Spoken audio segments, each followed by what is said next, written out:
Temen gue kemarin nanya pas gue pegang ini nih. Mas, itu iPad Pro baru ya? Iya, yang M2. Yang M2 buat apa, Mas? Prosesornya baru katanya, pengen upgrade nih. Iya, prosesornya M2, ngebut gitu. Terus, ngebut buat apa? Gue jadi mikir ya, sebenarnya ngebut itu buat apa sih? Ya, oke, panjang penjelasannya kita bikinin video ini. iPad Pro M2 2022. Ini adalah iPad Pro M2 2022 terbaru yang ada di market sampai saat ini video ini dibikin. Ini adalah versi 5G dengan storage 512 GB. Gue beli di iBox, beli ya, bukan dikasih. Semoga review ini bisa seadil mungkin.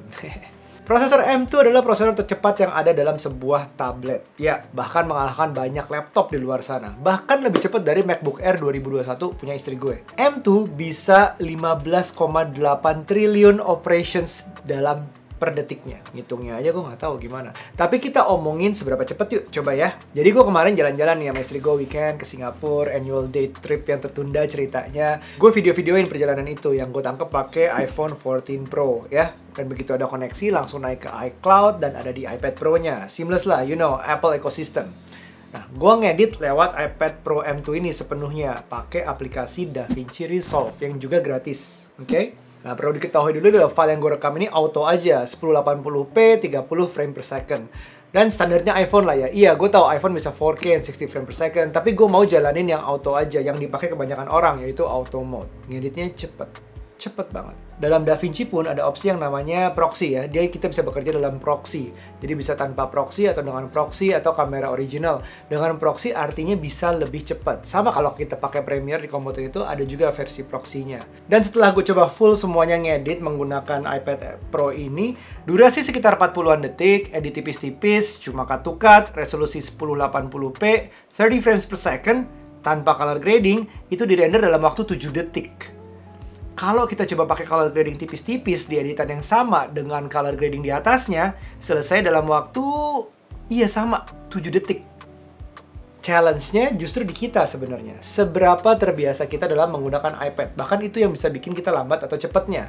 Karena input methodnya sendiri dengan adanya keyboard dan Apple Pencil ini ada 4. Pertama touchscreen.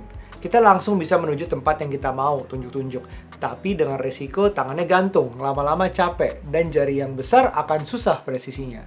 Nah, kalau jari besar gini, kita gunakan Apple Pencil. Jari besar memang nggak masalah, karena ujungnya lebih lancip, lebih presisi, jadi ngedit-ngeditnya, pilih-pilih marker segala macam lebih presisi. Tapi dengan resiko ya ini ada baterainya. Dan tangan juga masih pegel sih, masih gantung gitu kalau gue ya. Solusi lain dengan trackpad yang ada di Apple Keyboard ini. Tangan nggak pegel karena dia akan ada restingnya gantung di situ. Tapi capek juga ya, kecil gini ya. Trackpadnya tuh kecil banget dan pakai ini rasanya kalau gue lebih lambat.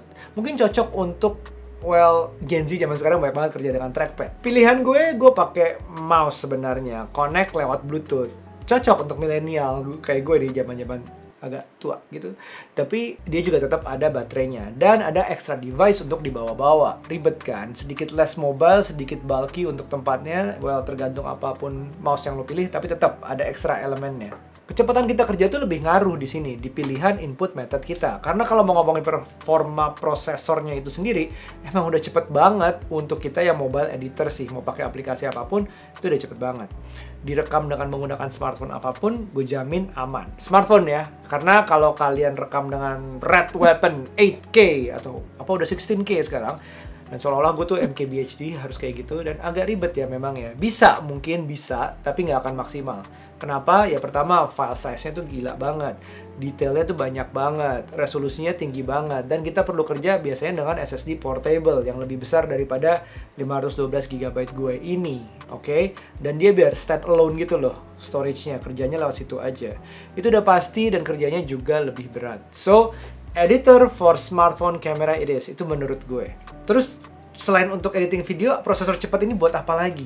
Ya, salah satunya gue buat edit foto. Foto yang gue ambil di smartphone atau di mirrorless, gue taruh di Adobe Lightroom. Edit di sini serasa lebih enak karena pertama layarnya lebih besar daripada cuma di smartphone. Smooth banget semuanya, tapi ya itu iPad Pro gue yang Gen 2 kemarin gue juga smooth sih. Sebenarnya untuk edit foto Yang lama juga masih oke sih. Terus apalagi dong Pro M2 ini yang beda dari sebelumnya? Bukan dari M1 ya, karena gue nggak beli yang M1, tapi gue beli yang sebelumnya lagi. Tapi dari ini bedanya ya kameranya tambah satu. Untuk yang ultra wide, kamera belakangnya nice addition, but gue jarang sih pakai. Terus kamera depannya ada fitur yang menarik sebenarnya, ada namanya fitur center stage. Kalau gue meeting, dia akan nyari gue, ngikutin gue gerak kanan, dia ke kanan, ke kiri, segala macam.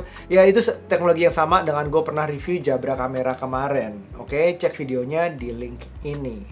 Nah, itu salah satu kelebihan yang cukup berguna buat gue. Yang noticeable lagi, yang lucu adalah volume up and down-nya nih. Volume button-nya ini, dia beda sama iPad gue yang sebelumnya. Awal-awal sih gue mungkin sering ketuker ya, karena harus mengubah kebiasaan. Tapi lama-kelamaan kayaknya nggak masalah. Terus Apple Pencil-nya ada sedikit teknologi yang berbeda. Bukan cuma buat nulis-nulis dengan sensitivity yang sama sebenarnya, tapi Apple Pencil-nya ini bisa hover. Jadi artinya menunjukkan apa yang terjadi sebelum kita tap. Kita taruh di depannya dikit, dia akan membesar, terus akan menunjukkan warna yang berikutnya akan ada, warna kalau dicampur, di paint, segala macam. Tapi ya buat apa? Satu lagi yang terakhir, mungkin perbedaannya ada di connectivity Wi-Fi-nya. Dia sudah menggunakan Wi-Fi 6E. Wi-Fi 6E ini sedikit lebih cepat lagi, lebih future proof karena memang masa depannya akan ke arah sana. Tapi harus siap routernya juga. Dan tentunya kecepatan internet di rumah kita. Kalau masih di bawah 50 MB per second mungkin ya buat apa lah. Buat apa internet cepat? Jadi dibeli nggak nih iPad Pro M2? Balik lagi, buat apa?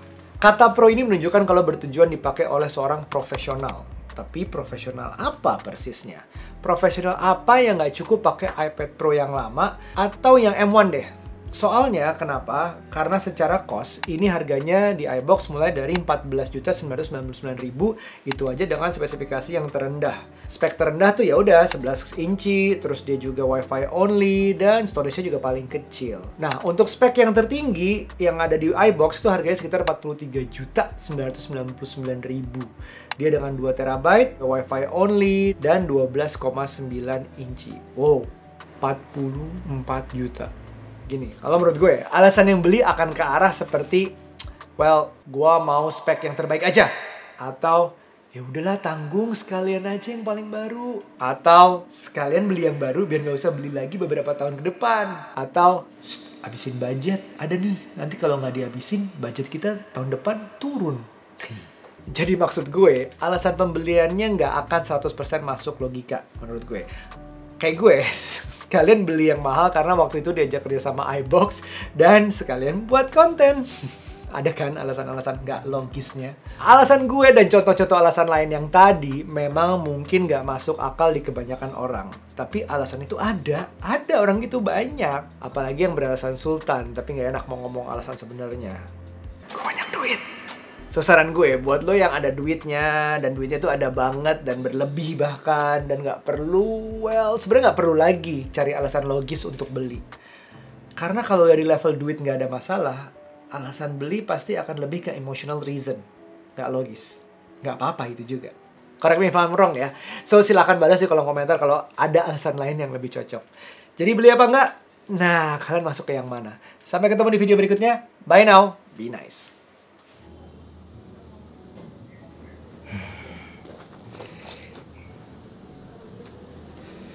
Mas, lihat ini deh. Lah, udah keluar. Terus kita bikin video lagi.